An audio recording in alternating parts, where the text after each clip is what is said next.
let me go ahead and introduce you. I know you from the rap battle community. Your name is Ghast Buff.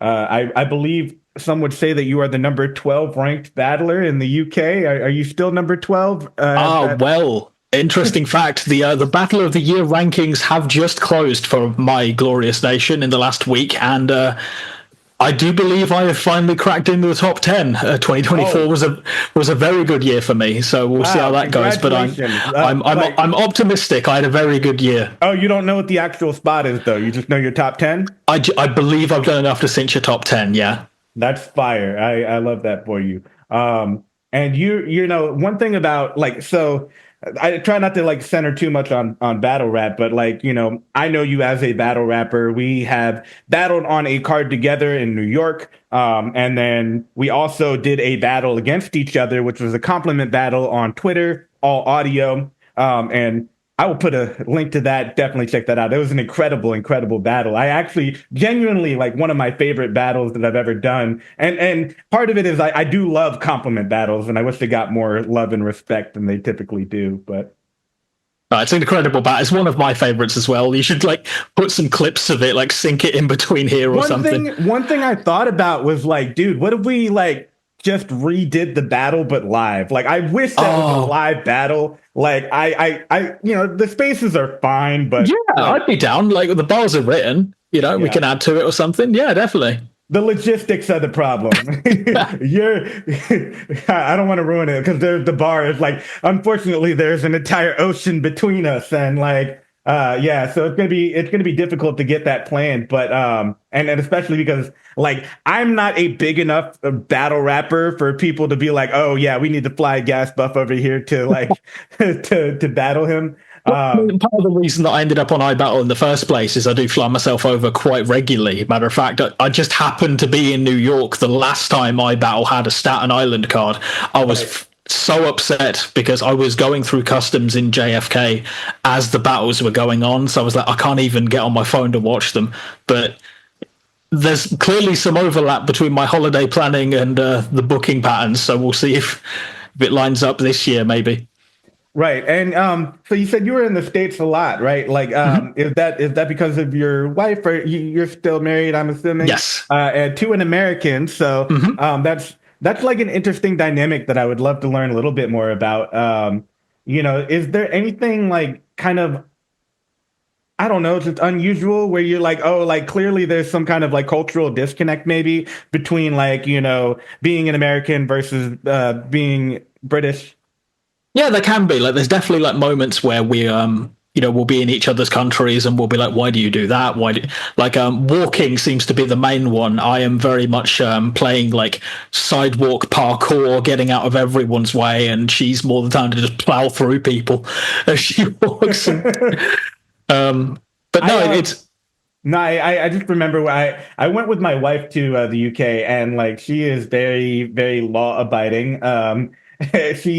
So whenever we would like stop, we literally just stopped and would never like, you know, cannot, even if there's no cars to be seen within a 20-mile radius, we're still just kind of just waiting until we get to the light. And then so I guess that's maybe more you.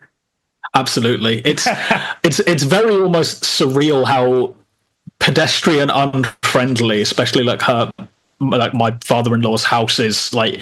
Right. The entire town is like someone just built a city either side of an interstate. So like there is a corner shop maybe like 400, 500 yards away that I can't walk towards because it would require crossing a 3-lane road that's constantly busy twice. You need to drive in America, which terrifies me. I always find it weird seeing signs to places like Buffalo and Montreal outside JFK, which to me were like when I lived in like the southernmost part of England would be like having a flag pointing towards Scotland at the bottom of my garden. Like it's such an insane amount of distance to put on a sign, but that seems commonplace. Yeah. I mean, why did you choose to kind of because you live in London, right? So why did Manchester, you choose London currently. as opposed to America? So the main reason was money. It would have been so much more expensive for me to go over there. It would have been more complicated in terms of I didn't really have an in the sense of like what my experiences wouldn't Right. in my career wouldn't translate over to the same career over there because it's just completely different laws and legislation. I work in pensions here in the UK, and and like I don't understand a 401k to save my life. To be fair, Whereas most Americans don't either. whereas on the flip side, her specialty was in like healthcare and counselling and mental health, Right. and like the NHS are socialised healthcare. Ooh, it's a godsend, and it was so good to her when she needed it when she was over here that she's been so excited to be part of that since she's become settled. So. But just in general, like I feel like not necessarily quality of life, but there's so many like little things that don't need to be done over here, like taxes included on our purchases, so we know how much something costs when we pick it up off the shelf. Okay, like, yeah. like taxes deducted at payroll over here, so we don't need to file it ourselves. Like healthcare's free in general, so it's not a deductible, like other than like a slight national insurance deduction. Like there's lots of like little things that just get paid forward. Yeah, it sounds so fucking efficient, and honestly, I feel jealous right now because I feel like what you're saying makes so much sense, but it's one of those things that's not like super obvious to me because it's like culturally I've grown up with it, but I'm equating it to how I kind of perceive healthcare in America, which is absolutely disastrous, right? Like they will not tell you how much money you owe until after, the actual procedure, whatever it is. And then like even then, I mean, like it's just it's smoke and mirrors. That's what it is. It's just like trying to confuse people, and the tax system is the same thing. They're trying to make it so overly complicated. So you need to use their service, and they literally have lobbyists who will put money into the government to make sure that people need to be able to file their taxes through TurboTax. That's so fucked up, and but they also just make everything so much more complicated than it needs to be. So people need to have a higher threshold of education about like how everything works in order to be a competent, voter. And that really has kind of screwed us over in the last election, I think. And yeah, I mean, like the way you say it, like just makes it sound so nice and organized and the way that it should be. If you were an ethical country trying to make, things like good for your citizens, right? Yeah, like the NHS has been like massively overstressed and overstrained, that it's become a bit of a like bureaucratic behemoth. It's not. I'm not going to say it's unfit for purpose because I dread to think of us not having it. Healthcare is always my primary voting thing. If anyone remotely suggests privatizing or dismantling the NHS, they lose my vote instantly. And the reason is I can name 2 occasions where my healthcare and American healthcare were put up against each other, and it's no contest. The first is my in-laws visited the UK for the first time, and by sheer unlucky coincidence, my wife happened to catch strep throat that week. And what ended up, she felt bad, so we got in a car with her in-laws, and we said, we're going to go to the hospital. And the dread on their face at the idea that that's what we were doing. And the end result was we got to a place, we spoke to a receptionist, we gave the symptoms, we sat down. Within 15 minutes, we spoke to a GP who prescribed some medication that we went away and we picked up for $11. And she wasn't even on a visa at this point. She was still technically just a visitor. And we went home within an hour, and they were shell-shocked by this. Alternatively, there was a time that my wife had a medical emergency. I ended up having to go through a friend, I think in Washington, to try to ask, like, how the fuck do I call an ambulance in New York State? So he ends up doing that for me. And then, like, the next day after, like, this very serious condition had been resolved, my wife low-key tears into me because that phone call alone had cost her family $800. Damn. And this wasn't a consideration for me. Like the idea that an ambulance would cost that much, let alone the treatment that happened at the other end, had never occurred to me, because why would it? Yeah. It's so crazy. I mean, yeah. There's so many issues, but I mean, I know at the same time, like UK also has many issues, right? Oh, 100%. I feel like in the last 6 years, you've had like 4 prime ministers or something, right? Like Um, a it's lot of something like turnover. that. Yeah, we have an incredible. So basically, we've just come out of a, I believe, 13-year administration, maybe 14, that has just kind of powered on through a series of incompetence, nepotism, fear mongering, internal sabotage from the left, where we've kind of ended up with a new prime minister that's ostensibly meant to be the opposition, but by virtue of the left sabotaging itself, as I'm sure you're very familiar with, having seen the run of Bernie. Jeremy Corbyn was very much our Bernie, that was relatively destroyed. But we have this system over here where effectively a prime minister, excuse me, can call their own election early if they think the terms are favourable. And we had a period where we had a Conservative Prime Minister who started the whole should Britain leave the European Union vote. That ended up winning. He resigned in shame. That left it to another Prime Minister who, as far as I can tell, was her attempt to kind of bring back members of the right that were drifting further right towards another party. Ends up fast tracking that with not the best of intention or result. It doesn't go as anyone hopes it would. She ends up getting ousted, replaced it with another more populist prime minister that had done a whole bunch of panel shows and things over here.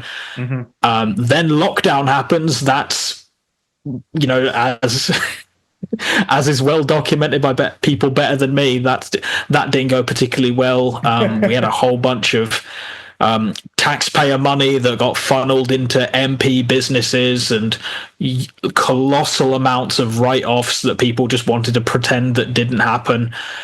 He ends up retiring in disgrace after scandal of his party not following their own lockdown rules comes in.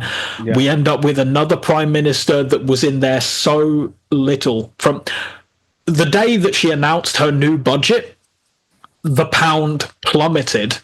And it became very clear that she wasn't going to last, that a newspaper started live streaming ahead of lettuce, and they were betting that she would be out of power before the lettuce went bad, and she was. I think she lasted like 32 days or something ridiculously short.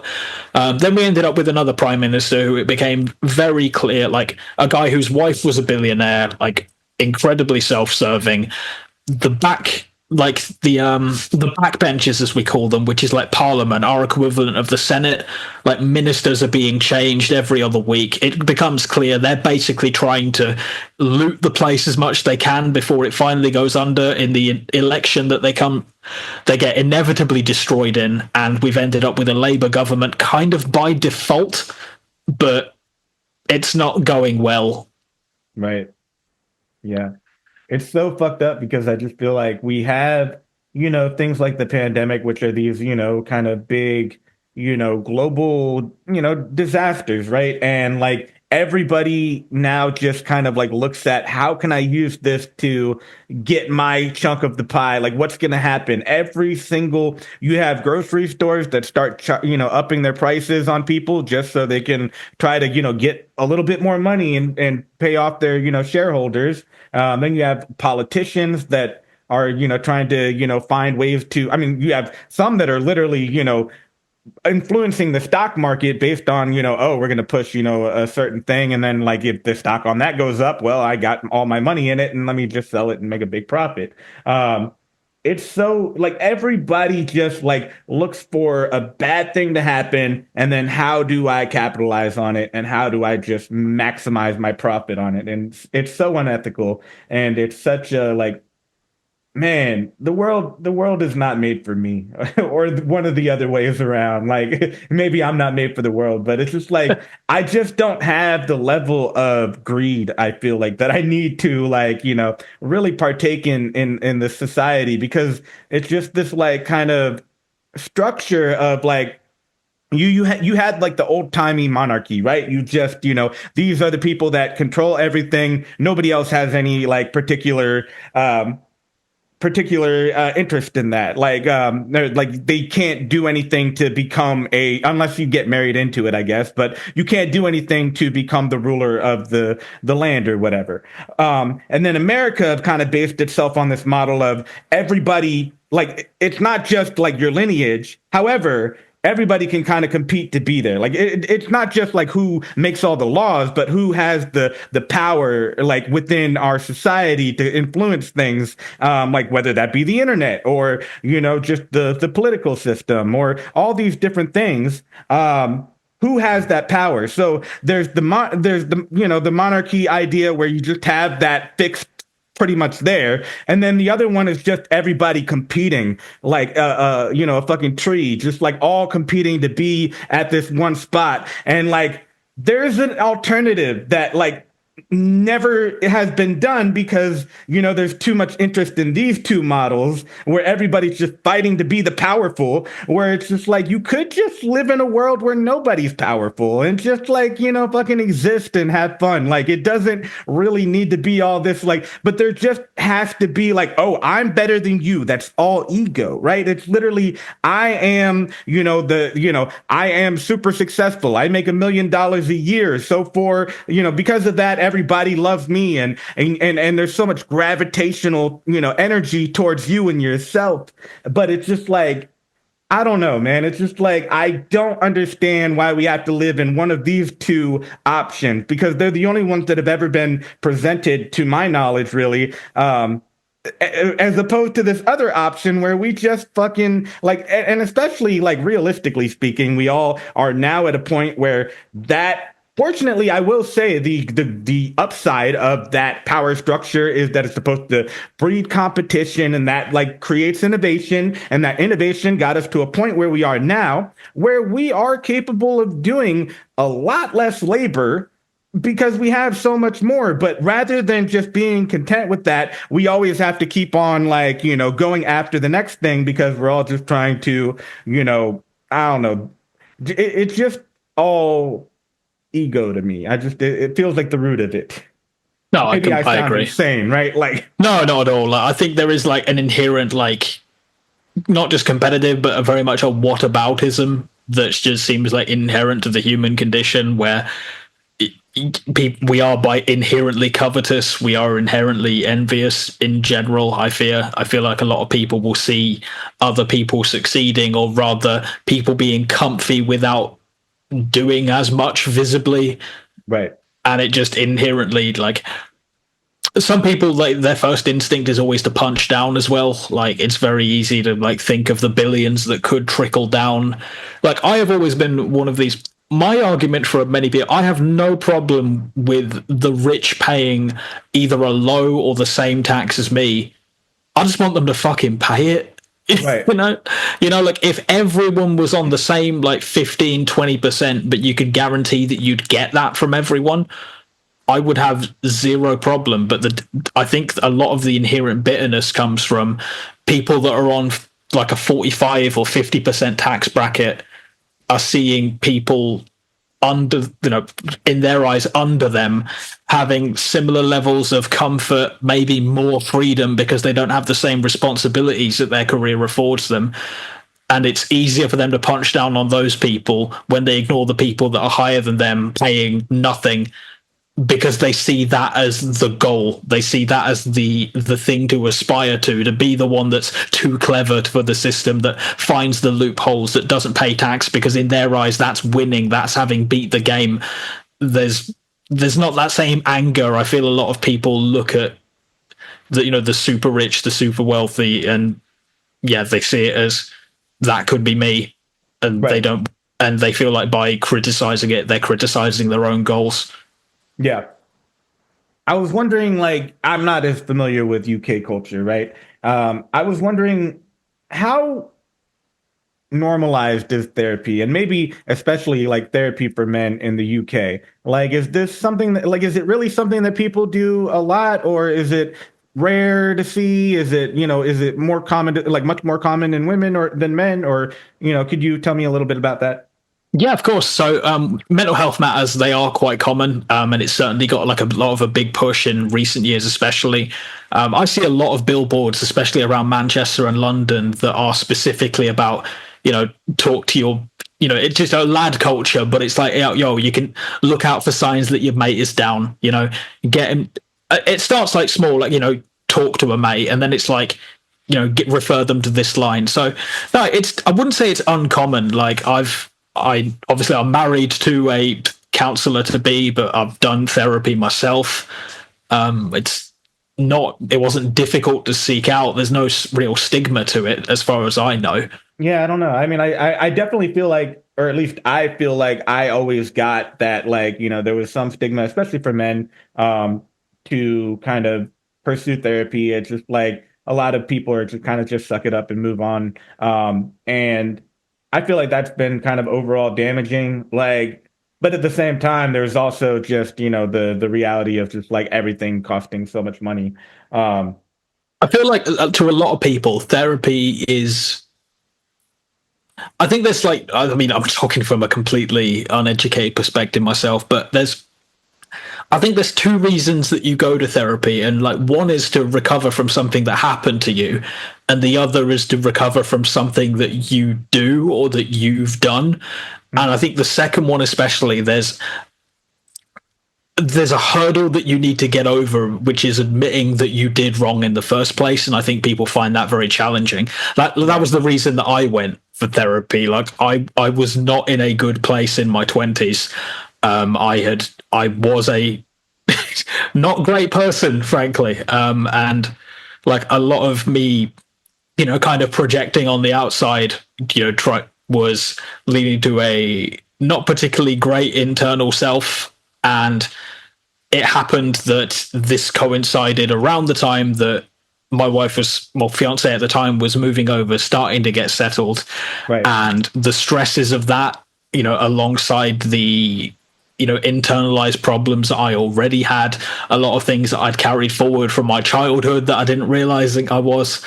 And I was a heavy drinker as well at the time, which, Right. Obviously exacerbated the issues. And when it finally dawned on me that I now had someone in my life that I was hurting, that I, risked losing, it was a no-brainer, frankly. But it reached a very difficult place in order to push me to do that in the first place. Right. You said when you were in your 20s that you were not a great person. Would you mind expounding on that, or you don't Yeah, have of to if you're course. not Like comfortable? I was thinking about it before this interview, and like I didn't really do anything in my 20s. I had a very long period of kind of like directionlessness. I spent most of my teenage life kind of as a bit of a shut-in. Uh-huh. I was not a healthy kid. Basically, just one of those kids that would be like glued to a computer and just find himself on like those old school like edge for edge's sake, sites. I wasn't particularly active. I was dangerously underweight because I was such a picky eater. I remember when I went to university, which was the best thing I ever did, just because it got me out of my shell socially and made me actually try new things. Right. But we have this thing that we call freshers flu.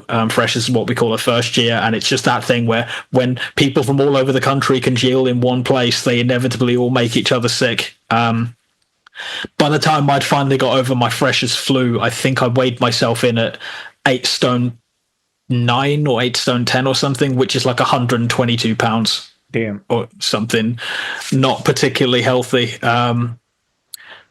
So that wasn't great. And then I studied theatre at university, which obviously didn't have a whole lot of career prospects. Kind of fell out of university without really doing much, and ended up just kind of doing pensions, not because it was anything I was qualified or passionate about, but just because it was the first job I got through an agency that was actually full time. I had a straight year of doing any odd job that I could, like getting called on a Tuesday to work the Thursday and Friday, but not knowing what I'm going to do Monday. That level of Right. doing anything. And yeah, I was just kind of coasting. Like I wasn't working on anything. I wasn't doing anything in particular. I was just kind of just working, coming home, throwing on some nerd shit, weekend going out to drink for the sake of drinking. Right. It wasn't until I quit drink that I realized I had never been to a gig or a show sober, because I just collated the two. I saw the show as the excuse to drink. And I was like, fuck, do I actually enjoy this, or do I just go because there's a bar, you know? Right.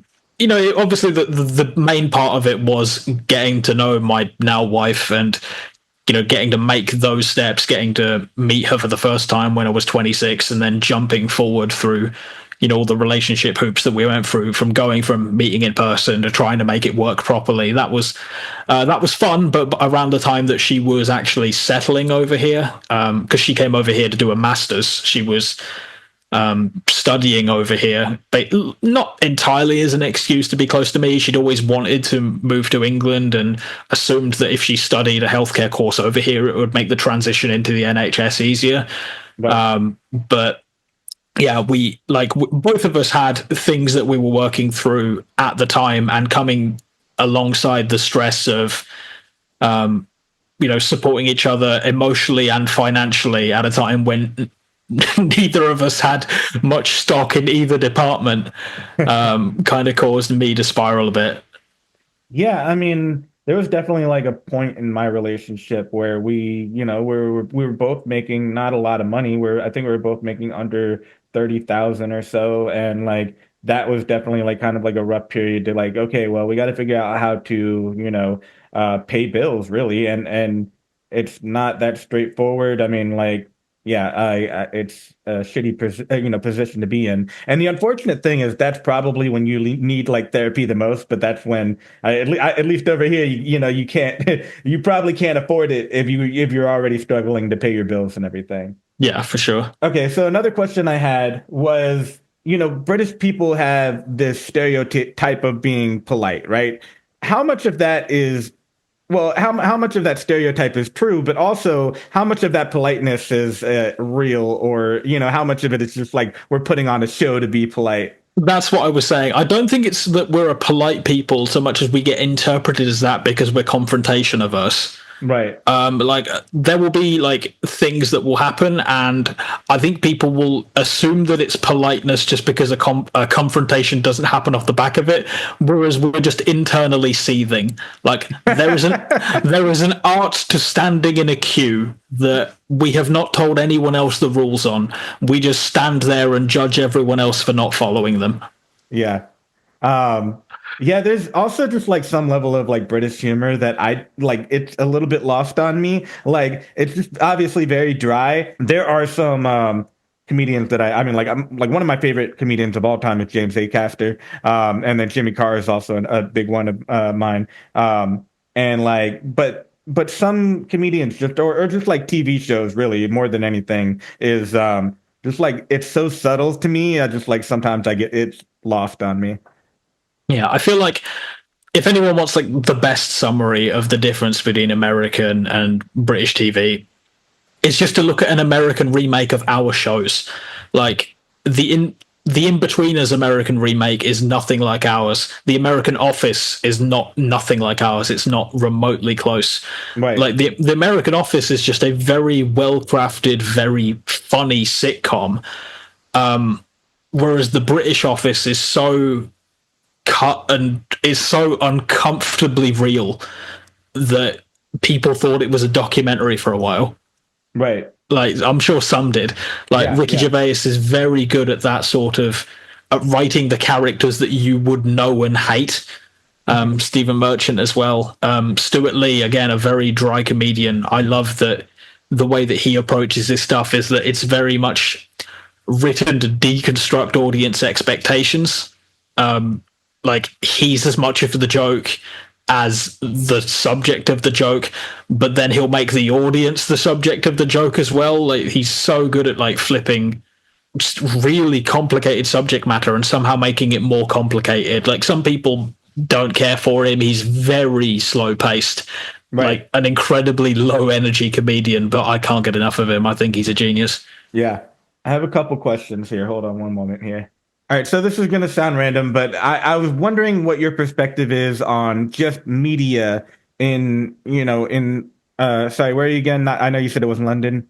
Manchester. Manchester. All right. So in Manchester, or just in general, how do you feel about like the media there? I mean, do you feel trust in the media? I feel like here, I think no matter whether you're a liberal or conservative, if you're an American, you have to admit that like our news system is a fucking disaster, right? Like we get headlines from so many different perspectives and they're all so extreme and completely polar opposite. So whether you agree with one side or agree with the other, there's just so much like noise out there and it's impossible to really discern like, oh, what's truth and what's not. Do you feel that at all about your media, or is that just an American thing? No, absolutely. We have the exact same thing over here. Really? Mostly in terms of newspapers, they're published by the same global like conglomerates that publish news in every company. Obviously, we have our far right papers, we have our left wing papers. We have far right news channels. We get a lot of American news channels. But obviously, the main difference is that we have the BBC, which is meant to be this centralized, public funded, neutral organization, which has the knock on effect of everyone thinking that they're on the other side. Because the BBC give us plenty of reasons to not trust them anyway. There seems to be like a scandal or some taxpayer funded presenter doing some sort of illicit activity that makes the rounds and what have you. But I wouldn't say there's a whole lot of trust in the media over here.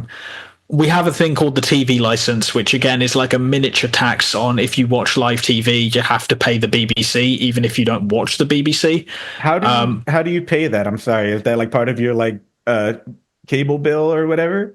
Kind of, yeah. It's like a thing that goes to the government. Like the government have the right to anyone that doesn't pay the license fee to come over your house and confirm that you have a TV. But it's like now that there's so many options, you don't have to. Like, I don't pay the license fee and wouldn't on principle because I don't trust the Beeb, frankly.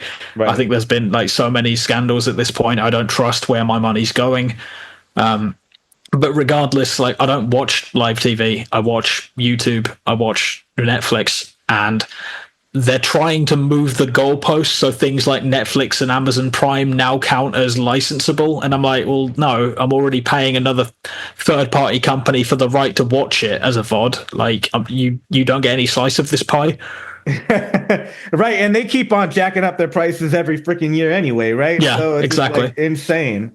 It really sucks that you have that additional fee on top of that, though. When you went through school, maybe it was just elementary, maybe it was before college. I guess growing up, how was history taught to you? Was it taught from like this kind of maybe rose-colored lens, or was it just kind of honest? And I'll give you an example of what I mean by that.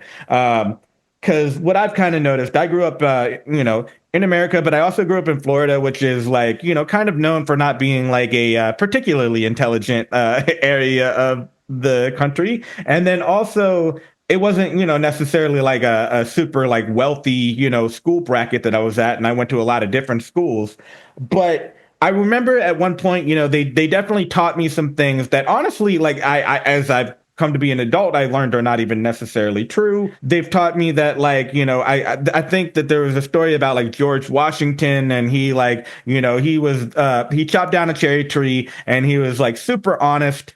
And he said, I cannot tell a lie. He told his father that he did it. And even though he felt shame about it, whatever, because he was such a good person. What they never really taught me was that like, George Washington had slaves. And like, I've seen that with like, I've been to his house and seen the slave quarters with my own eyes. I know for a fact that he did. And then also like that, George Washington, to my understanding, did not actually do the cherry tree thing. So that was all fake anyway. So that's really like, and it's not just that, there are other examples of it. Like it really glorifies like America and American history. And like, we are, this patriotic thing, or at least when I was growing up. And I think as I got older, maybe we kind of regressed from that. And I think now part of the Trump administration goal is to kind of bring things back to that. But you know, it's just like how, like, does that happen also, you know, in Manchester? Like, do you feel like you get like a kind of maybe not necessarily true, but overly patriotic version of history? I believe that's what they're trying to bring back. Obviously, it's been like 20 or so years since I was in school, but you know, again, a lot of our history is very UK focused. We do the usual like general history shit of like Egyptians and Romans and stuff like that, but obviously, a lot of it comes down to like studying, you know, Henry VIII and the Elizabethan era, studying, you know, the Victorian era and the Industrial Revolution, and sending children up with chimneys and like, so it's, I'm not going to say it's like entirely whitewashed. Like, no one talks about the Industrial Revolution as being a particularly great time. Like, we still learn about like the plague and the cholera and the fire of London and all that other stuff. But no, like, I don't remember ever being taught about like the horrors of slavery or anything when I was studying history. Right. And I know there's a lot of definite national shame that's come about in the last couple of years about it. I used to live in Bristol until last year, where a lot of Bristol, being a port city as it was, is named after people who got very rich off the back of slavery. And there's been a lot of big pushes. Crafty, another battle rapper who's based in Bristol, is very active on this. And I know he's done talks and poetry jams about it. So I'd recommend, you know, looking him up if you want to see someone much more informed about it than me speak on it. But there's been some big pushes in the last couple of years to have a lot of places named after guys like Edward Colston renamed to more generic things. We used to have our big music venue, Colston Hall, is now the Bristol Beacon, and you get the usual people that are going, well, he put the money, he built that building, he should be remembered. It's like, yeah, cool. Then let's go and put Jimmy Savile's name back on all the children's wards that he paid for. Let's ignore the fact he raped the children in them, but he paid for the ward. Let's put it back, shall we? You know what I mean? Yeah. All right. So moving from that very tragic answer, is there anything that you would like? Is there any question that you would like to ask an American, or just in general, like that you ever felt like you didn't feel comfortable asking, whether you felt it was like insulting or anything like that, or you know, whatever? No, honestly, I don't, look, because like I've got a really good relationship with my in-laws. I still travel over like yearly, and a lot of the like the little culture shock things they've kind of had like diminishing returns over time. Right. Like there are things I like about American culture. Like when I've gone to like a big mall and I've seen like when they're doing fundraisers for like veterans and things, like we have something very similar. Like we have Remembrance Day. We have like the poppy. I don't know if you've seen it. We have a thing where November 11th every year we're meant to buy like a little poppy, like a little paper poppy that we wear. Are you familiar with the poppy story? I'm not. No. It was a particular battlefield in World War One where really nasty battle between British, French, and German soldiers. Years and years later, that battlefield just completely blew up with poppy flowers. And as a result of that, people wear the poppy as a sign of remembrance. It's become like obviously a bit of a cultural dog whistle that some people like to get really antsy over. People are, you know, why aren't you wearing a poppy? You're meant to be a patriot. But right. But in general, I do appreciate that. Like I'd see these veterans just at the mall, and people would just go up to them and just shake their hand and thank them for their service. Like I do rate that level of like patriotism and respect for the troops, if not the flag. Yeah. Like this is going to sound silly. The idea of America is great. I genuinely love seeing people be rah-rah and passionate and loving living in their country, because it's something that's not very common over here, honestly. Like, no, it obviously like it's seen a lot more cringe, I think, to be like super patriotic and proud openly of Britain's history. Whereas I think there's something nice about someone that's, you know, ride or die for America. Maybe it's not always for the best reasons, but I like the idea of it. I like the idea that, you know, I would love America to be what it is in their heads, you know? Yeah, I mean, like, that's the thing is, like, I have no problem with patriotism. I want to love this country. And it's like, I love this country more than I love any other country, just because it's the only one I've grown up in and am really familiar with. But the reality is that, like, when I just feel like people get too centric on themselves at the expense of other people. That's the real that side note there is the problem. Like and like so it's like when you say like, oh, we want to take, immigrants and we want to put them, in Guantanamo Bay in basically a concentration camp.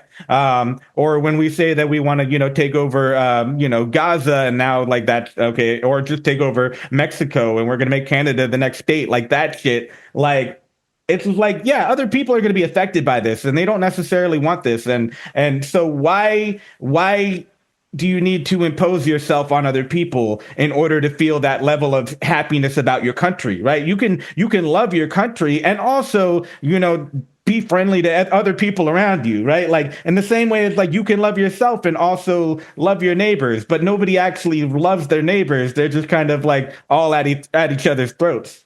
Yeah, exactly. I'll transition. We can actually talk about some rap battling now because a lot of this has just been like, all right, let me see if I can ask some questions that I've never asked about British people. Which does that come off as like ignorant? I mean, like no. I mean, I don't know. I'm always self-conscious. I'm sorry, but like, yeah, I just get in my head sometimes. How did you get into rap battling? Because I know you mentioned when you were younger that you were kind of like, I don't know, not really doing a whole lot and like. Maybe you were shy up to that point or not like super like, extroverted, I guess, right? Yeah, of course. So I've said this before and it's come up in battles against me. And to be honest, it's still the case. I've never been a massive rap fan. I don't really listen to a whole lot of rap even now. Like I get recommended some stuff. I'm like, oh, that's cool. But I'm more of a metalhead. I'm more of a rivet head than a metalhead than anything like industrial. Like KMFDM is my bread and butter. I can't get enough of that. Like proper like electronic grinding sounds. But it kind of came about because during lockdown, I was doing even less than I already was. And as a result of not spending money on travel, expensive lunches, which I didn't realize I was having, basically all these little expenses that I would go through to kind of like tide myself over. I wasn't, at that point, I was like 2 or 3 years sober. So, that was another outgoing. And I remember just in the middle of lockdown boredom, checking my bank account and having way more than I thought I did.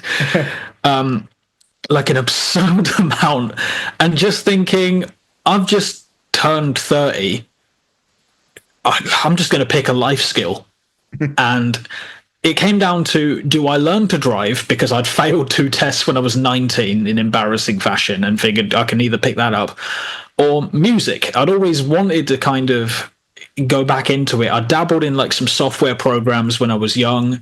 My dad's a fantastic musician. He's started a band like now, and he's always been an incredible guitarist. So I just randomly got the idea. I was like, I can probably actually afford some music software. I ended up picking some up, and then that led to more plugins and more plugins and more plugins. And I think I'd spent something like north of $1,000. At this point, I'm actively making music. I took the name Ghast Buff because that goes all the way back to my early 20s, where the thing that I was doing in my free time was esports casting, funnily enough.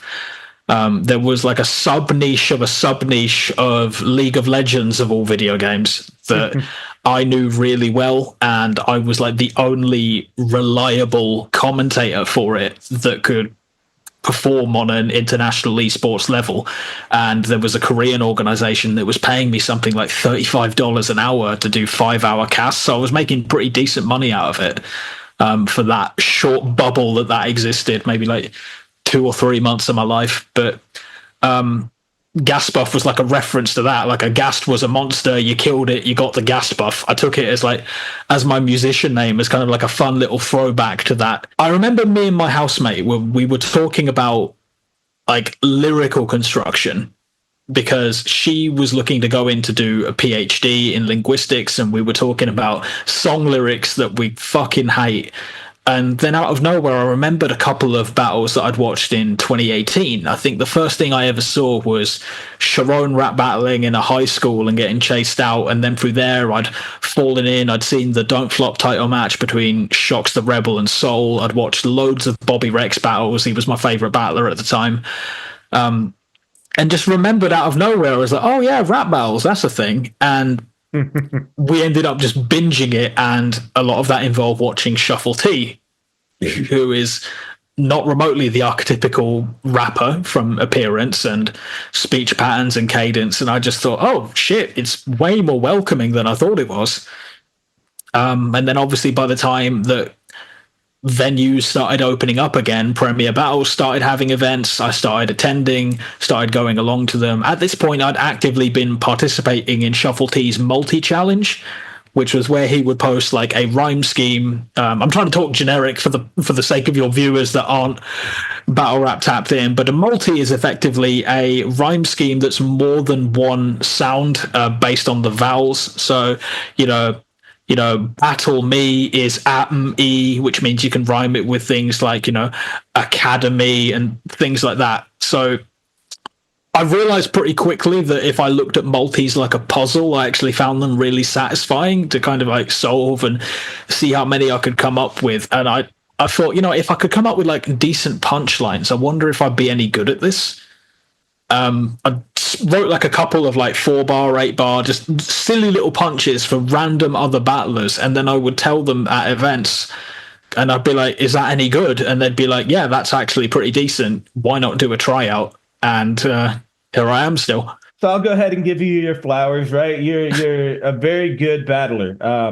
You write incredibly good material. I remember the first time I saw you. I mean, obviously you're very funny. And I did tell you this, I didn't know this till after, because you did say that you have a theater background, and I realized that like once I started doing some research on you. But like prior to that, I didn't even know that. But like when I saw you, I saw it, right? Like I literally, it felt to me like I used to grow up, when I was growing up, I used to go to the Renaissance Fest a lot. And basically they do like theater, performances, and like I could see that, and it's something that some battle rappers, well, pretty much most battle rappers, the vast majority don't have. They're a different type of performer. It's just, hard to explain. But yeah, you're incredibly good. You're incredibly funny. You're very entertaining to watch. It surprises me that a little bit that you never really did rap music, because I feel like, sometimes I can detect it more in people when they have like a certain flow, and I'm like, okay, yeah, you could tell this person doesn't, rap at all. But when I listen to you, it's still a little bit rhythmic enough that I would think that, oh, like, yeah, this guy definitely like does some songs or something. Because I did Shakespeare, yeah, like I studied pentameter a lot in university. That's probably what it is. You still have that rhythm. You understand the structure of it, and that's probably what I'm seeing, and like why it's a little like unusual to me to think that like you might have never like done like rap music. I want to put out a kind of devil's advocate type of perspective of you, just because I know that might exist. Mm-hmm. Because you said that you don't rap, there are people that might think, okay, this person's kind of appropriating, and it might be a little bit different. It is for sure different because you're, UK, and like, so it's a weird, like, when it comes to racial relationships, it's just like a weird like disconnect, because obviously UK is like partly, and when I say partly, I mean like kind of mostly responsible for all the shit that happened in America, but at the same time, they're not like part of America, so there's not the same level of like, I don't know, racial relation. It's a weird feeling, at least in my mind, but and maybe that's all my own thing, but I don't know. Do you want to expound on that? Yeah, of course. Obviously, here in the UK, we come from a very, we have our own storied history of battle rap. Don't Flop has been going for years and years and years. And I do think that we're respected, globally in that regard. Premier have a very strong relationship with iBattle, King of the Dot, and Don't Flop have a very long history as well. So I think people at our top level have always been respected by the culture. But obviously, as you say, I'm very aware that I'm a guest in the culture. I know that there are places in the UK that would much prefer to hear, kind of like mum jokes and just general comedy, and London crowds especially. There are places like No Loose Chat that they want it to be just bars and aggression and street talk, and they want it to be a more authentic hip hop experience, which is completely respectable. Right. And I've always had it in my mind that that was probably going to be something I would have to fight against, but it's more of a comfort thing over time where I just accepted that, look, being a battle rapper means portraying a character. Like, none of these guys are going to stab me no matter how well they rhyme about it. Right. So, and it I kind wouldn't of say it's a 0% probability. not zero, it's but probably it's less than one. It's less than one. It's low enough for me to be in the building and not say I've got the flu that day. It also depends on where you battle. I mean, I don't know. It's like you haven't been on a whole lot of different stages in the States, but yeah, I mean, like there's definitely some level of, and I have to deal with this too because I don't like I have to figure out where I fit on the spectrum of like nerd versus street. I know I'm not street. I want to be more street than I am, but like I'm definitely more nerd. And so like there's always a conflict there. Although I'm kind of like moving away from it anyway. So I feel the thing that they appreciate most is authenticity. Like, people have always said I'm a big character, but I know I'm playing a character. It's self-aware. It's for the sake of, selling tickets and entertaining a crowd. And people have always appreciated that about me. But they also appreciate that I really try as a writer. Like, I've done literal comedy shows where I've written kind of silly shit, but I've always wanted to be taken serious as a battle rapper. And for a long time, I think it took me longer for me to see that than the crowd saw it. Like, there were people, very high level people that are respected globally, that were telling me that, yeah, Ghast Buff is genuinely really good at this. And it took me ages to think, but do they just say that because I'm funny? Do they actually rate me? And over time, I've gotten much more used. I started putting on characters, funnily enough, to try new things. Yeah, can I be honest? Like, so I 100% think you are incredible. Like, you are very good at what you do. And I would not say that lightly about anybody. I'm actually like, I've been in this for a very long time. I've been battling for like 20 plus years, in some capacity. And like, I do know the craft, fairly well. And like, you are very good at like writing clever and well-written material.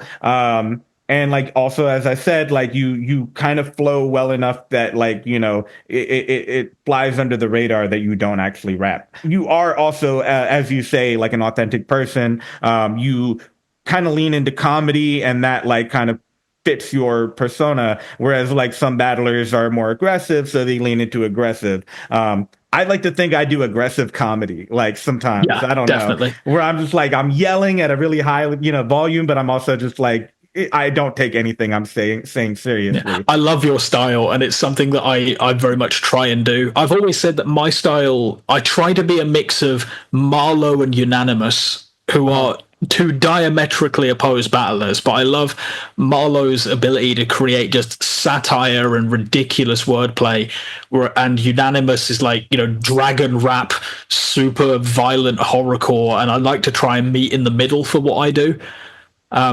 And that's where I have this character that people have dubbed Murder Buff, because me and another battler, Kinnell, love horror movies. We can't get enough of them. And Don't Flop have an annual event called April Fools, which is where they put on gimmick battles or battles with a twist, where things like compliments battles, mirror match battles, where you rap to yourself. And we wanted to do horrorcore. And we agreed basically only bars about horror films. And at the time, I was still mostly known as an exclusively comedy guy. I didn't feel comfortable pushing the boat a little further out and doing violent bars or flexing bars or things like that. And I thought, this is a chance to see if I can write them, to see if I'll be taken seriously, but also a chance to do something so ridiculous that if it's not taken seriously, there's an added layer to the joke. And it ended up working in both respects. So I got done up in like full black metal corpse paint. I put like paint in my hair. I wore like leather jocks with like this ridiculous segmented buttoned codpiece, just full body leather on this sweltering hot day, and just did this like super gravelly voice, like told the guy I'd murder him in increasingly horrible ways for 6 straight minutes. And at the time, it was a breakthrough performance for me. People were like, man, Ghast is really good at stabby bars. And that kind of carried forward. Yeah. Yeah, that was one thing I was gonna say though, is that like I do appreciate you as a battler, but I'm not a huge fan of the gimmicks sometimes. Like just like the makeup and stuff. It's just like it gets a little too far. And it's a very subjective thing, right? Like everybody has their own opinion. Yeah, Um yeah. and like but I just like you as you kind of and I think it makes sense like in the one battle that you did that was like a Halloween party, everybody was dressed up. Yeah, do that. Like but Yeah, I mean like like I try not to break it out unless there's like an occasion. It's not something I would do every battle. Like I had one battle in Ireland where the card was already kind of falling to shit and my rounds were more aggressive than I thought they'd be, so I broke it out for that. right, Obviously the Halloween cards, like April Fools. I battled a guy called Crow, so I dressed up as the Crow. right. That was like the Lunacy return card, so I kind of wanted to do something big to Yeah. stand out on that. But like I try to do like more silly characters these days. Like I'll wear like like a really fancy like bright red leather jacket or like a blue suit with pink shirt, or I'll turn up looking like a Miami drug dealer or something. Like I try to not let the outfit overshadow the performance while still Right. putting on like something for the crowd to entertain. Just more for the thumbnail than anything. But Yeah. I still want the focus to be on the material. I don't want to be seen as a gimmick, and I don't think I am. I don't think I ever have been, which has been quite lucky. Well, see, that's the thing is like I think that I mean, I don't think you are. I think you can run the risk of becoming one if you do it too often. I mean, it depends. But I mean, like this is again just my personal opinion. I'm one person. It's like plenty of other people might be like, oh, he doesn't know what he's talking about. But like I think you can run the risk of it if you do it a lot. And you don't need to be. You're so good that you don't need to be. Like you can really just be yourself. I mean, and I mean, even if you didn't do like violence bars, but if you want to do that, like, in the frame that you do them, then, go for it. But like, I think even if you didn't do that, you're still like kind of incredible at what you do. I'm just like, that's just my personal opinion. Yeah, like for me, there were two moments that I think where it finally stuck in my head that I was actually good at this, and it took a very long time for me to get there. I had imposter syndrome for the longest time. Just in terms of like, yeah, I'm good, but am I that good? The first was the Anderson Burris battle. There was a new startup league over here called Members Only. Obviously, the main thing I'm known for in the UK scene is I do a lot of promo.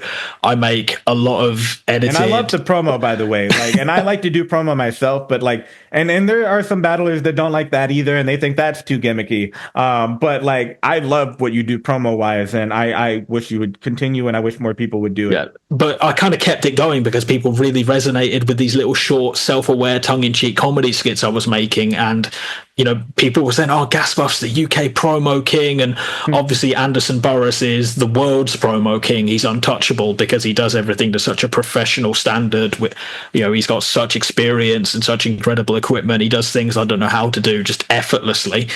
And this new startup league was, well, we've paid Anderson to run the live stream and film it. We're thinking of giving him a 1 round. Do you want to battle Anderson? And I was like, I'll die. He's an objectively better battler than me, but if he's happy to do it, and then that ended up getting turned into a 3 round because Anderson wanted it to, which I was very flattered by. I will say, I mean, I know the results of that battle. I mean, you might have been better off if it was a 1 round. I don't know. People like it wouldn't have felt maybe as one-sided as I think people said it was. It's a very one-sided battle, and I think a lot of that is my own fault. I took it not the way that I would have taken it now. I kind of looked at it like, oh shit, it's a grime league in it's a brand new grime league in London. Like, they're not going to be there for jokes. They need bars. They're looking for violent shit. And I kind of wrote a little outside my comfort zone, to be honest, and it didn't really translate very well. Whereas Anderson came, and I think like Anderson really did kind of go with a lot of funny material, and that kind of it won over the crowd. Yeah, like I like the jokes that I did, I felt went over well. I think I would have just like stuck more to my guns and wrote more of them. I wasn't particularly experienced as a battler, or at least not in the ways that mattered. And it's still a performance at the time I was very proud of. People like, I don't feel like I gave a bad showing of myself. Like getting to talk to like T-Top and Coffee Brown and have them say they really liked my stuff was great. And then by sheer coincidence, that went on to be the most viewed UK a cappella battle of the last 5 years Right. because it went viral multiple times on multiple platforms, and that's an accolade that I now get to hold my head up and say, I have gone to places and people have just brought up the TikTok and gone, "Is this you?" And I'm like, "Yep, that's me." No, Thanks. I think it was a great battle. I mean, like I do think you lost, but like It's subjective. It's a yeah, body bag. but it was a great battle. There are some battles where like I feel like, oh, I'll just like, only watch like one particular battle or rap, but like I watch that whole battle every time I watch it. It was a very good one. Do you feel like there's a big difference between kind of the battle rap scene in UK versus the battle rap scene in America? Do you feel like being in the UK that you're kind of at a disadvantage? I mean, you shouldn't really, because like I think you've done a great job of like being able to market yourself really quickly and like kind of like go from being pretty much not known at all to being relatively like known as like a mid Carter type person. You could potentially get yourself onto like King of the Dot and type platforms if just get the right in. But do you feel like because you're in the UK that you might have some kind of disadvantage at all in terms of trying to move up into what it's like in the ideas of becoming like a URL type of rap battler, like the big names? Of course, yeah.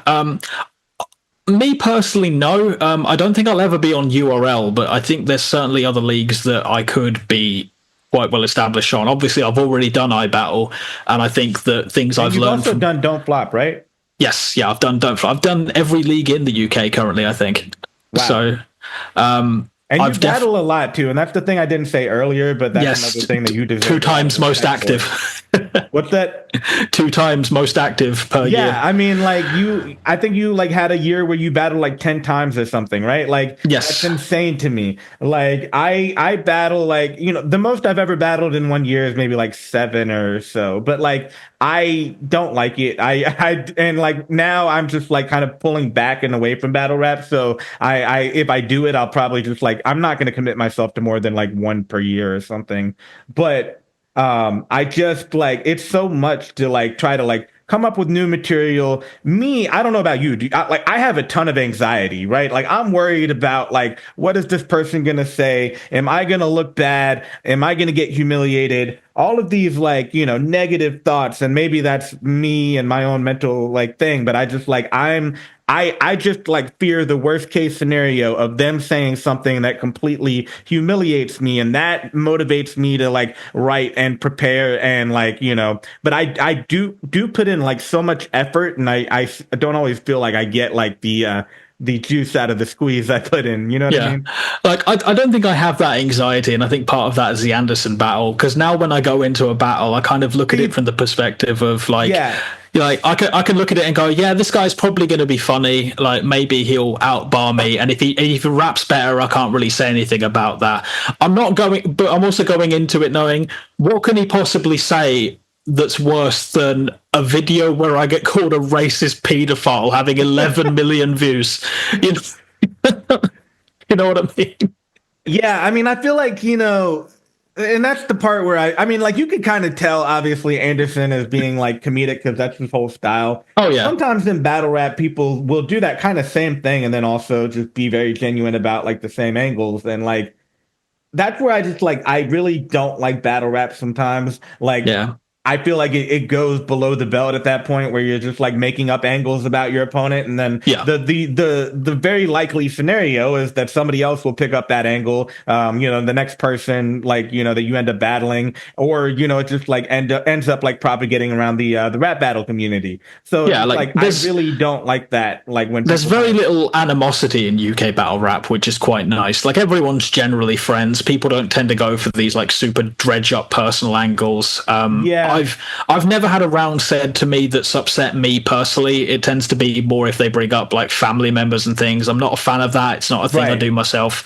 Just because it's like they've not agreed to be part of the battle, I don't care for it particularly. And that's like a general kind of like moral code that I think a lot of battle rappers have, but then there are a couple people who just like say fuck that, I'm gonna go against the cause and just like rap about that type of shit anyway, just because it'll get them shock value or whatever. And That's just like one of the things I don't like. And again, like even the negative things I'm talking about are just like a very small like portion of the battle rap community. But it does exist, and it is Yeah. what it is. I guess another question I wanted to ask you is: are you still doing the Sovereign Pro Wrestling thing that you were doing? So the company's currently on hiatus. I'm not involved in the central management side. That's more between Shotty Horror, and Lou, our talent manager.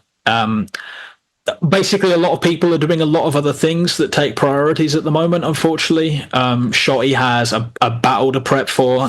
His battle with K Shine got postponed, and I believe he's got other stuff in the pipeline as well that's taking a lot of his attention.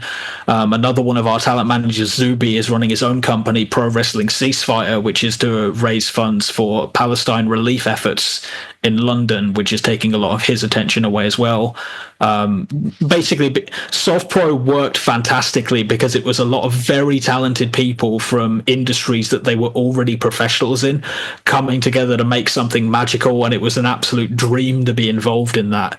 But because they're talented people from industries that they are excellent in, those other industries are taking a bit of time, and I think the unfortunate circumstance around our last show, which I don't know all the details of. I just know that I think we had to change the date, which meant talent weren't available, and then the venue, I think, were a bit shaky about actually telling us what the prices and the dates were, where we kind of had to unfortunately cancel our show last minute and take a lot of financial loss and reputational damage on the chin. But people seem excited for us to come back. I think we're all perfectionists, and Shotty especially. Like, Shotty wouldn't run the risk of doing a return show if it had the slightest chance of being mediocre. But I'm certain we'll be back. Okay, cool. How big is wrestling in the UK? Is it like, I mean, how many independent wrestling companies are there in that area? Do you feel like there's a lot of competition? Is there a big one? I mean, I know WWE probably comes out there, but like, yeah, I mean, I just don't know much about the wrestling scene out in the UK. Yeah, go ahead. I was Of course. thinking of another question, but I'll get back to it. Wrestling's quite big over here. We had what people are calling the UK boom period around 2015, 2016 time, I want to say. My dates might be off on that, but there was a period where a lot of our big guys were going over to New Japan at the time that New Japan was having its renaissance, with Omega in the main event and Styles having just left and places like that. So our big three were Will Ospreay, who's gone on to do insane things, now generally considered to be one of the best wrestlers to have ever lived. Zack Sabre Jr., probably the best technical wrestler to ever live, and Marty Scurll, who for various reasons we don't talk about anymore. But effectively, like, that triumvirate led a lot of attention to Revolution Pro Wrestling, which was the big one in our country that had the working relationship with New Japan. At the same time, Drew McIntyre had just been fired from WWE, went back to ICW in Scotland as Drew Galloway, built a big feud with Grado, who was starting to get mainstream coverage here on BBC Scotland and things, and that ended up selling out a 4,000 person stadium. And we were just building very, very big talent, which led to the production of NXT UK, which the perception of it seems to be that WWE tried to like poach our talent and kill World of Sport, which was like this big TV show in the 70s and 80s, where it was like, if everyone was watching the wrestling, there were your big daddies and your giant haystacks. World of Sport was this huge thing. And people seem to have this narrative in mind that NXT UK existed solely to kill World of Sport. I don't entirely believe that myself. People seem to think that the UK scene died off the back of it. I just think that's the response of internet people that only knew the three New Japan guys and didn't want to admit they didn't follow UK wrestling other than that, to be honest, because I have seen the UK scene go from strength to strength in the last couple of years especially. There are so many companies that I go to locally here in the north and the northeast, the northwest. London has a similar amount. There's places that run on like little islands off the coast. There are so many companies and so many named talents that aren't necessarily getting like big signings, but I feel like a lot of the people that went to NXT UK kind of created a new crop of talent that had to fill the indies. that are now starting to have breakthrough moments in their own right. So yeah, I think obviously we had the two big AEW shows in Wembley Stadium. WWE started running arena shows over here. We have a huge passionate fan base. It's always been big over here. So how did you get into Saw Pro? Is that like you met Shadi Horo and then he runs the company, right? So Yeah. yeah, and so what? How did you meet him? Like, because he was already like a pretty big name in battle rap, and then you're just like this newcomer. This is before you were like the number 12 ranked battler in UK, right? Yeah. So Premier Battles is Shotty's league. He's one of the co-owners of Premier. Okay. And Okay. as a result, I was already kind of known to him for the promo and the stuff and, as a battler on his league. And then when Soft Pro started up, I wasn't involved from the start, but I love indie wrestling. And obviously I really wanted to see it succeed. It seemed like they had a head on their shoulders. So I started as a Patreon backer, but I backed it at their highest tier, because I just really wanted to be involved. I really wanted my name on the ring apron. I wanted to see it succeed. I didn't want it to be like a one-off indie show, flash in the pan. And there was a lot learned from that first show. It started at 7, ran until 1:30 a.m., but it was still a great time. And then I attended all the other shows. Like, there was a bunch of battlers. Like, the first show was magical because you had a bunch of people for different reasons. You had people there to see like Kid Bandit, who we'd flown over, a bunch of people to see Warhorse, people that were there for Shotty specifically. Like, there was like a little battle rap contingent near the entrance ramp as well. So it ended up creating this lovely melting pot of people that are now friends to this day. And after me going to a couple of shows and backing it the way I did, and then my battle rap career started to properly take off, and Shotty was just like, do you want to be involved? Like, we'd love to have you doing these. Originally, I was signed on to be an editor. I never did any editing for Soft Pro. We were like a ring announcer, right? Yeah, so I started off being an interviewer, and I remember Shotty telling me, all he told me was, turn up, bring a suit.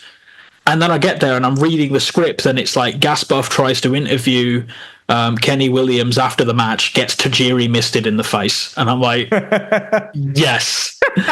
I'm so excited for this. Dude, I can't lie, man. I get a little bit of FOMO. I'm like, man, that sounds like the dream to me, right? It is the dream, dude. It's so fucking cool. I grew up watching wrestling, and I would love to be part of that, like, type of, like, even if I'm just like in the background somewhere, kind of helping out and shit. That would be mad fun. I wish I was out there to help you out with that. It was awesome. And then from that, we ended up having a moment. Our other ring announcer couldn't make a show, and like we were considering effectively trading the roles, where he would be the backstage announcer and I'd be the ring announcer. And obviously I'm from a musical theater background, so I already had some pipes on me, but it was just going really well. You sing? I can do. I have a tenor range. I'm not great, but I have lungs at least. Give me a sample. Give me a sample. If it wasn't 1:30 a.m. and my wife wasn't asleep, I'll record something, but yeah. Just record me like a little melody so I can listen to it while I go to bed. But no, it just went really well, and like I got on really well with a lot of the wrestlers as well. We would, funnily enough, one of the guys that was one of Soft Pro's kind of day one like prospects, he made a promo video about how he really wanted to be involved in Soft Pro and got brought in as a result of that. But me and him went way back. I did wrestling training in my mid-20s, and he was the champion of that league at the time, so we knew each other from that. And then I found out years and years ago he was also kind of a semi-infamous battle rapper in his own right. Right. Like, he's, without giving his name away, because that'll be the fun thing for people to Google, but he was the reason that Shuffle versus Marlowe Bad Bars happened. Okay. Because he had a battle where he had like one infamous bar that was fucking terrible, that Shuffle and Marlowe thought was so funny that they agreed to do a battle against each other doing only terrible wordplay. Yeah. And that battle has gone on to be legendary. So kudos to him, and it just all came full circle in that way. No, I love Shuffle and Marlowe. They're incredible. I like them so much more, honestly, as a tag team. Like, it's the chemistry that they have is incredibly impressive for me to watch. You got to get yourself like a good like tag team partner. I feel like y'all could pull that off. I've always wanted to do like a real styles I want clash to of do a a partner. 2v2 with you one day. Oh, let's go. I wish Absolutely. I really wish we could get the logistics down for that, because otherwise I would be all over that shit. Oh, Nox and Chunk. I would Knox and Chuck. me and you against Nox and Chunk. That I would fly myself over for that. I don't know, man. Like I feel like they're just so serious, and I want to have fun. That's the problem, right? Like I don't feel like Knox and Chunk versus like like Shuffle and Marlowe would be like a great battle. I don't know. It just doesn't feed into like what they do the best. I feel like one of my favorite ones is them versus Marvin Quest. That battle was incredible. But I also just always felt like Marvin Quest had like a very comedic edge to them, even though like I think in that battle maybe it was a little bit less comedic than like especially back in the WRC days, which is when I first like found out about them, and they were like much more like kind of funny, honestly. But that was like battle rap in general. It wasn't as serious back then.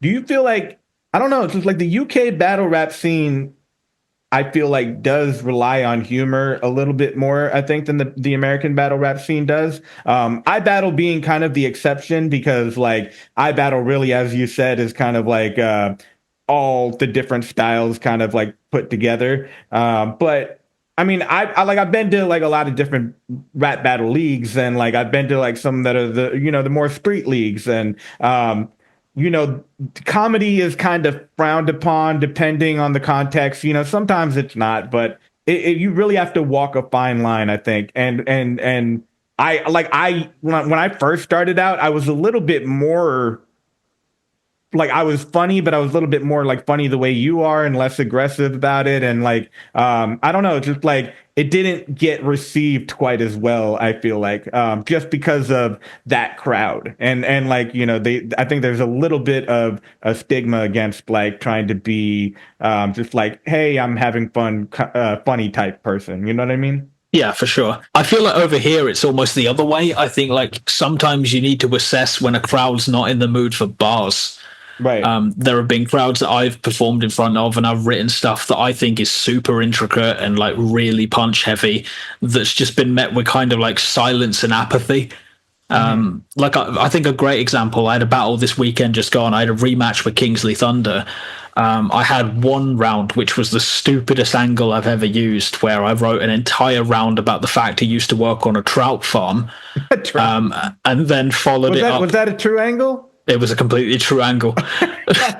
How did you find this out? Were you like he told me, and he forgot he told me, and I worked it was just, on a trout farm. It was just the funniest thing I'd ever heard. I was like, I've got to do a round about this. He's going to forget he's told me this, and I guarantee I can get a full round out of it. And then my third round, I tried to go like da da da da da da da, and I tried to like really bar it, and I don't think I got a reaction all round. Yeah, sometimes that happens. I don't know. Whereas the second like blew the roof off. Yeah.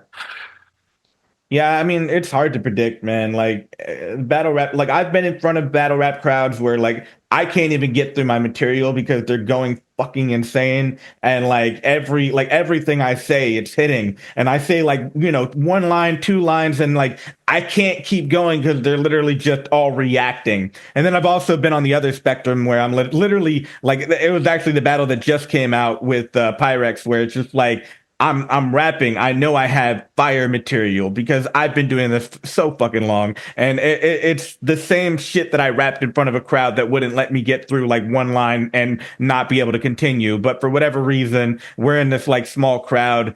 Most of the people there were for my opponent, like they were there with him. But like, so it is what it is. But it's just like to be rapping like just nonstop and not really getting anything from the crowd. Also, it's just like such like a spectrum. Like it's so weirdly different, and you can never predict what you're gonna get when you go out there. 100%. And I felt that I don't know if you have you ever done stand-up comedy, because you seem like a guy that might have. I've never done it. No, I've done a battle in a comedy club. Funnily enough, oh really? Don't Flop had a period where they were co-promoting with a comedy club where they would have rap battles, roast battles, and comedy sets. Did people enjoy it, or was it like? I feel like some people would like be like, why are we watching this? We came here for comedy. It went really well. I think the idea that, like, because it was communicated to us that it was going to be on a comedy event, Right. they put me against Soweto Kinch, who's an incredible freestyler, a veteran at this. It was only one round, so it wasn't like we had the whole competitive thing. I knew it was going to be comedy club, reasonably close. Like I wrote like some aggressive bars in the middle, and then at the end of it, I just go, "Yeah, I wrote that before they told me it was a comedy club. Sorry." And that turned into a joke itself. Like I got one of the loudest laugh reactions I've ever got in any battle from just saying that. But then there was another time that they tried it that didn't go so well, where they tried to mash a comedy roast event alongside a super serious £1,000 tournament.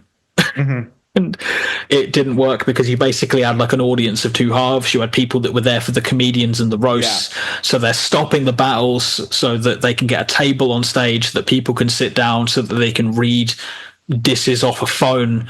And then that's all jokes and really quite slow and lethargic pace. And it's good, like it's good content, but you could tell the battle rappers didn't really care for it. And then as soon as that's done, you got to take the table off stage. You've got to make a makeshift pit, which you can't really do because you don't want to disturb the stage too much. And then you've got like me and DeBurk and Kinnell and Dub T talking about, "I'll kick your fucking head in." It's like now the other half of the room is lost. Right. I think one of my favorite stories of there being like someone incredibly talented in a room when no one wanted them there. Ed Sheeran used to play early Don't Flop events, and people fucking hated him. Did he really? I did not know that. Like he's judged some battles on like very early Don't Flop, and like Sean Cray has loads of Ed Sheeran stories of like him playing like acoustic guitar in a pub to like 3 people because the battlers have just all gone in the smoking area, low key, deliberately to avoid him. Yeah, like it's one of the funniest little like mad little overlaps that we have. Yeah, like for people that might not be familiar with battle rap, Don't Flop used to be like the biggest rap battle league in the UK. And like at the time they were so big that they were actually, I would say, competitive with, King of the Dot and URL, which were like the 2 other big leagues that are well known in the rap battle community. And then Don't Flop kind of flopped. That's the joke that everybody makes. But and they did come back. Are you like I know you performed with them. Are you kind of like working with them in any capacity? Not currently, no. I'm now Premier Battle staff. I run their digital division, so I usually book like Spaces battles and things. But I've never had a bad relationship with Don't Flop. Like I've always had a very cordial relationship with It's right. I was their editor for a brief while. So no, there's no bad blood or anything. It's more just I'm having a slower year, and the battles I've booked in advance just happen to be Prem and no loose chat, so I can't really fit it into my schedule. Right. I was offered a place on their 16th birthday event that they've just had, but because there was a Prem event the same day that I was running, I couldn't do it. But no, Don't Flop's still running. They're still running strong shows. They've just had their 16th birthday, an incredible card. Right. So they seem to be in a place where they're trying a lot of things right now. Like they're trying things like festival circuits and like other things where they can kind of do like collaborative events, and then trying to put everything into having like one big card a year rather right. than the not to call them like gimmicks, but they're trying to have like smaller events with themes and then one big proper battle rap event with huge names and huge headliners, whereas Prem tend to be more like, here is a battle event every month, here is a right. headliner, here is a series of curated competitive rap battles. They've just retired their championship, which I think is a real shame. But is there any possibility that like maybe they would want to merge together? I mean, like, because they do serve different purposes, right? Like, so it's like theoretically, you could have, Prem basically, building up talent pools and kind of like feeding people into like, because obviously Don't Flop is trying to book like bigger names and bigger battles, but like, feed up those people into the pipeline and start moving them into the lower card, the mid card, the top card. I mean, it's just, but but obviously then you have like, two different people that, both want ownership of their thing. And there's obviously like, some conflict to work out if that Um, ever happens. I know there's been like discussions about potential takeovers and mergers, collaboration events. None of it's ever really gone anywhere. And I think that's fine. I think everyone's kind of happy with where both companies are. Like, Don't Flop is Earth's baby. It's got this huge like legacy behind it, and if he's happy with the way that it's being run, I do think it's a bit of a shame that, especially with the championship retired, the way I look at it is I don't see a pipeline to be a competitive Don't Flop battler the same way that there obviously is in Prem. Like in Prem, you go on a card, you earn your stripes, you get a bigger, you look for bigger names, you look for bigger cards.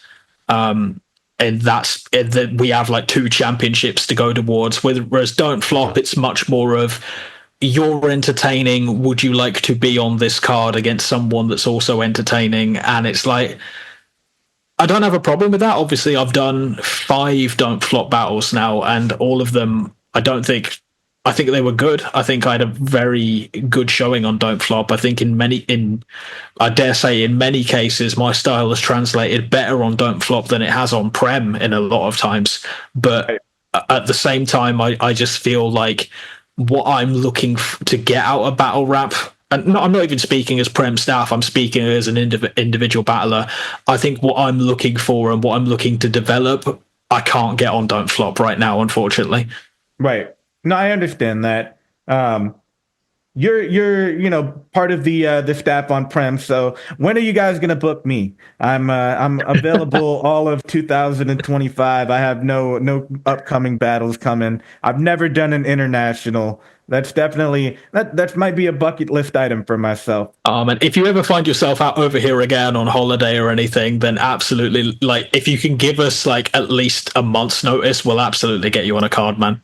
I'm sure my wife would love to actually come out to UK. So I mean, like that might be in the cards. It really comes down to finances and stuff, but it's definitely something I would love to do, and I'm never going to rule that out. Even if I don't do it this year, if I'm 40, 50, I've got it in the back of my mind. I want to get back out there. I want to battle out there. But all right, that's pretty much everything that I had off the top of my head. I wanted to say thank you so much for all of your time, and you've been super transparent and open, which I super appreciate, because that's what I love and want to be able to do in this podcast more than anything. So I appreciate all of your time and everything. No, not a problem at all. Thank you for having me. It's been great.